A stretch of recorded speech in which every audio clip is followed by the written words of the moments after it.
Now, another important point that was brought up in Kyiv was the fact that Russia says it invaded Ukraine because it does not want Ukraine being part of NATO. Putin thinks NATO is a threat to Russia.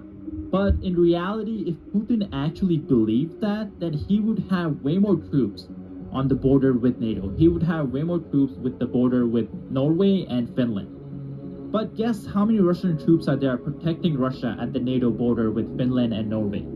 Zero. Exactly zero. So if Putin actually believed that NATO was a threat to Russia, then he would have Russian troops there protecting against that so-called threat. In reality, it's just an excuse he uses to attack Ukraine and try to rebuild his Soviet empire.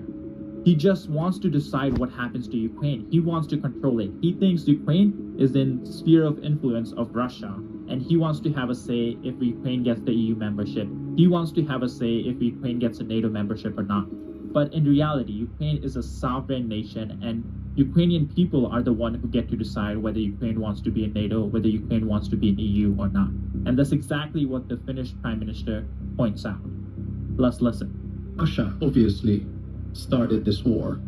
So if we now allow Russia to do what it wants to do, in other words, stop the existence of a Ukrainian state, then it's not only Ukraine that has lost, it's Europe that's lost, it's the West that has lost, and also the United States that has lost.